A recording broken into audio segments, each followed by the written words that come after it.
श्री शिवाय नमस्तुभ्यम हर हर महादेव। दोस्तों, गुरुजी कहते हैं क्या पूजा करते समय आपकी आंखों से भी आंसू आ जाते हैं? अगर आते हैं तो इस वीडियो को पूरा अवश्य देखें।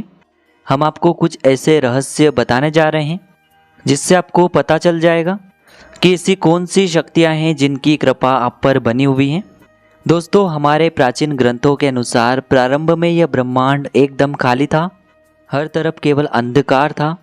उसके बाद अचानक से ही एक विशालकाय शिवलिंग प्रकट हुआ जिससे यह संपूर्ण ब्रह्मांड ऊर्जा के साथ भर गया। उसके कुछ समय पश्चात ब्रह्मांड में पदार्थ का निर्माण हुआ जिसमें जल, वायु, धातु, अग्नि जैसी कई चीज़ों का निर्माण हुआ, जिसके कारण ऐसा माना जाता है कि इन सभी चीज़ों में भगवान शिव का वास है।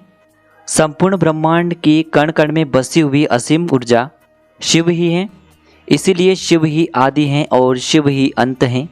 दोस्तों, जब भी आप पूजा पाठ करने बैठते हैं और ईश्वर का ध्यान करने बैठते हैं तो आपकी आत्मा का कनेक्शन सीधे ईश्वर के साथ होता है।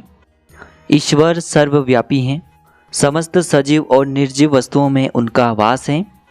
इसीलिए जब आपकी अंतरात्मा का ईश्वर के साथ संबंध जुड़ जाता है तो ईश्वर आपको कुछ संकेत देते हैं। यह संकेत बहुत ही साधारण होते हैं जिन पर हम विचार करते हैं, लेकिन हम ईश्वर के संकेतों को समझ नहीं पाते हैं। सर्वव्यापी परमात्मा सभी जीवों से जुड़ा हुआ है, इसीलिए जब भी हम पूजा एवं ध्यान करते हैं तो आपके आसपास का वातावरण सकारात्मक ऊर्जा से भर जाता है और इसी कारण से हमें प्रसन्नता महसूस होती है। दुख का जो माहौल है वह भी खुशी में बदल जाता है। आप कितने ही अधिक तनाव में क्यों न हो, आपको हमेशा अच्छा महसूस होने लगता है, क्योंकि इन सकारात्मक शक्तियों का प्रभाव ही कुछ ऐसा होता है। कई बार विद्यार्थी पढ़ाई करते समय माँ सरस्वती का ध्यान करते हैं तो उनकी आंखों में आंसू आ जाते हैं अथवा अचानक से नींद आने लगती है। इसका अर्थ है कि माँ सरस्वती की कृपा उस व्यक्ति पर बन रही है, उस विद्यार्थी पर बन रही है। साथ ही साथ दोस्तों, जब भी हम ईश्वर से जुड़ी हुई कोई भी कथा सुनते हैं तो हमारा रोम रोम खड़ा हो जाता है और हमारी आंखों से आंसू आ जाते हैं। ईश्वर की उस अनंत कृपा का अनुभव करते हुए कभी कभी हमारी आंखों में आंसू आ जाते हैं और ईश्वर पर हमारा विश्वास दृढ़ होने लगता है।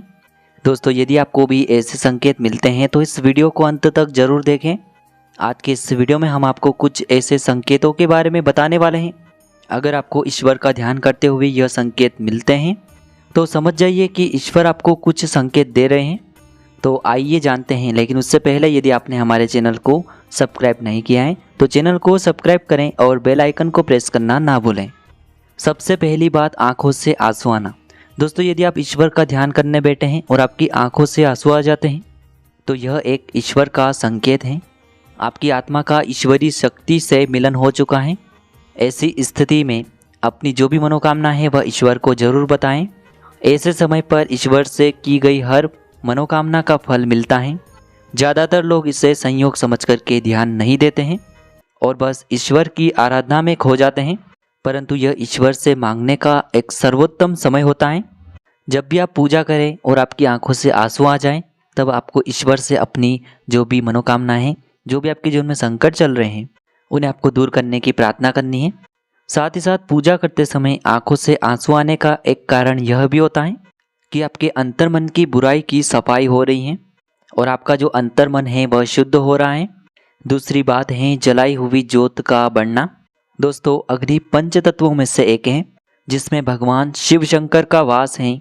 अगर आप पूजा कर रहे हैं और आपके सामने रखे दीपक या फिर आरती की ज्योत अचानक से बढ़ जाए तो यह ईश्वर का एक संकेत है कि वह आपकी पूजा से और आपकी भक्ति से प्रसन्न है। ऐसे समय पर हमें ईश्वर की प्रार्थना करनी चाहिए और अपनी मनोकामना बतानी चाहिए। तीसरी बात है धूप बत्ती का धुआं, यानी कि आपने जो ईश्वर के सामने अगरबत्ती लगाई है उसका धुआं यदि ईश्वर के सामने जा रहा है तो इसका अर्थ यह है कि आपकी पूजा को ईश्वर ने स्वीकार कर लिया है।